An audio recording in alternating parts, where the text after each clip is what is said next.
Driver ఆత్మ బలిదానంతో తెలంగాణలో RTC సమ్మె తీవ్ర రూపం దాలుస్తోంది.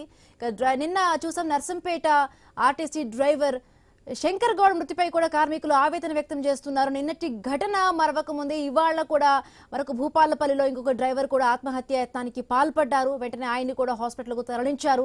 సో ప్రభుత్వం ఒకవైపు చర్చలు జరుపుతామంటూ కూడా చెప్తున్న నేపథ్యంలోనే ఇలా ఒకరి తర్వాత ఒకరు కూడా ఈ ఆత్మస్థైర్యాన్ని కోల్పోయి కూడా ఈ డ్రైవర్లందరూ కూడా ఇలాంటి ఆత్మ బలిదానాల్ని చేస్తూ ఉన్న పరిస్థితి. సో ఇవన్నీ కూడా చేసుకోకూడదు, ధైర్యంగా ఉండాలంటూ కూడా అటు జేఏసీ నాయకులు, ఆర్టీసీ జేఏసీ నాయకులు కోరుతున్నారు. బట్ అయినా కూడా వాళ్ళు ఇలాంటి ఘటనలు చేస్తూనే ఉన్నారు. సో ఒకటే రిక్వెస్ట్, ఇలాంటి తొందరపడి ఇలాంటి నిర్ణయాలు తీసుకోకుండా ప్రభుత్వంతో కూర్చొని మాట్లాడుకుంటేనే ఒక సమస్యకు పరిష్కారం ఉంటుందంటూ కూడా ఐ న్యూస్ వేదికగా కూడా మనం చెప్తున్న పరిస్థితి. రైట్, మా కరెస్పాండెంట్ నిజామాబాద్ నుంచి శ్రీకాంత్ జాయిన్ అయ్యారు. శ్రీకాంత్, చూస్తున్నాం ప్రభుత్వంతో ఆర్టీసీ కొన్ని డిమాండ్లు పెట్టినప్పటి నుంచి కూడా ఇంకా 2 రోజులు అయింది. 2 రోజులు అయినప్పటికీ కూడా నిన్న శంకర్ గౌడ్ మృతి చెందారు. ఆయన పొరపాటు తొందరపాటు నిర్ణయంతో కూడా ప్రభుత్వంతో మాట్లాడుతున్న టైంలోనే ఆయన తీసుకున్నారు. సో ఇప్పుడు నిన్న తీసుకుంటే ఈవేళకి ఆయన లేరు. బట్ ఇంకొకటి, నిన్నటి ఘటన మరవక ముందు ఇవాళ కూడా మరొక భూపాలపల్లిలో కూడా ఇంకొక ఆర్టీసీ డ్రైవర్ కూడా సేమ్ ఇలాంటి ఉదంతానికే పాల్పడినట్టుగా కూడా తెలుస్తోంది. ఓవరాల్ గా అంటే ఏం చెప్తారు? ఒకటి, డ్రైవర్లకు ఒకటే మనం చెప్పదలుచుకున్నది, ధైర్యంగా ఉండాలి, ప్రభుత్వంతో కావాలంటే కొట్లాడాలి, మాట్లాడాలి, వాళ్ళతో ఏదైనా కూడా కూర్చొని మాట్లాడుతుంటే ఏ సమస్యగానే పరిష్కారం వస్తుంది. బట్ ఆత్మహత్య అనేది కాదు, అది కరెక్ట్ కాదు అని ఒకటే చెప్పదలుచుకున్నాం. సో ఏంటి అక్కడ సిచ్యువేషన్ ఏంటి, ఓవరాల్ గా కూడా ఏం జరుగుతోంది? ఒకవైపు ప్రభుత్వం ఏమో చర్చలకు రమ్మంటోంది, బట్ కార్మికులు ఆ ధైర్యం లేదా? అంటే ప్రభుత్వం కావాలని అంటుంది, సమస్యలు కరెక్ట్ గా పరిష్కరించలేదు అనుకుంటున్నారా కార్మికులు? రైట్, హిమబిందు, ఏదైతే శంకర్ గౌడ్ మృతి చాలా తీవ్ర దిగ్భ్రాంతికి గురి చేసిందనే చెప్పవచ్చు. ఆర్టీసీ కార్మిక లోకానికి ఐ న్యూస్ కూడా ఒకటే చెప్పుకుంటూ వస్తుంది, ఆత్మహత్యలు సమస్యకు పరిష్కారం కావు, సమ్మెతో, ఆందోళనలతో, నిరసనలతో సమ్మెను కొనసాగించవచ్చు. వారికి ప్రభుత్వంతో చర్చల ద్వారా తమ డిమాండ్లను నెరవేర్చుకోవచ్చు, కానీ ఇలా ఆత్మహత్యల వల్ల సమస్యలు పరిష్కారం కావు అనేది కార్మిక లోకం అర్థం చేసుకోవాలి. కార్మికులంతా సంయమనం ద్వారా తమ డిమాండ్లను పరిష్కరించుకోండి.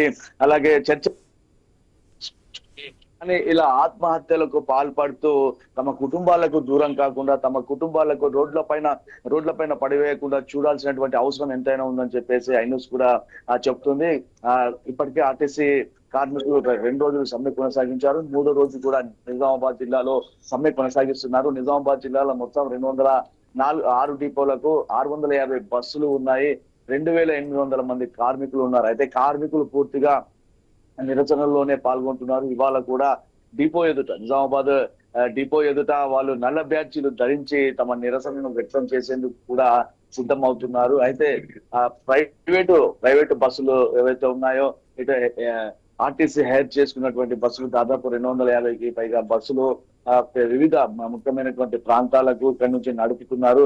ప్రైవేట్ డ్రైవర్లను పెట్టుకొని ఆర్టీసీ యాజమాన్యం వారితో నడిపించే ప్రయత్నం చేస్తున్నప్పటికీ కొన్ని చోట్ల ప్రమాదాలు కూడా సంభవిస్తున్నాయి. అయితే ఇప్పటికే ప్రైవేట్ హాస్టల్స్ కావచ్చు, ప్రభుత్వ పాఠశాలలకు సంబంధించినటువంటి హాస్టల్ పిల్లలు కావచ్చు, తమ గ్రామాలకు వెళ్లే క్రమంలో చాలా ఇబ్బందులు పడుతున్నారు. కొన్ని ప్రాంతాల నుంచి ఆర్టీసీ బస్సులు పూర్తిగా నిలిచిపోవడంతో ప్రైవేట్ గా అద్దెకు మాట్లాడుకొని తల్లిదండ్రులు కార్లలో అలాగే ఆటోల్లో వెళ్లి వాళ్ళ పిల్లలను తీసుకొస్తున్నటువంటి పరిస్థితి. ఈ నేపథ్యంలో వాళ్ళు చాలా ఇబ్బంది పడుతున్నారు.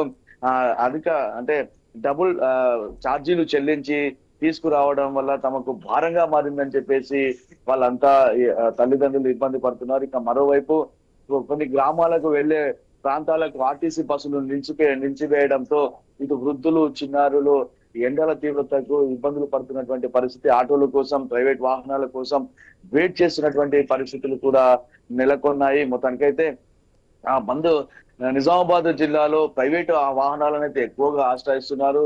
ఇటు ఆర్టీకి సంబంధించినటువంటి దాదాపు 250 ప్రైవేటు బస్సులను కూడా నడుపుతుండటంతో బంద్ అయితే పాక్షికంగా కనిపిస్తున్నప్పటికీ ఈ సమ్మె ప్రైవేట్ వాహనాలు ఆటోలు క్యాచ్ చేసుకున్నాయని కూడా చెప్పవచ్చు.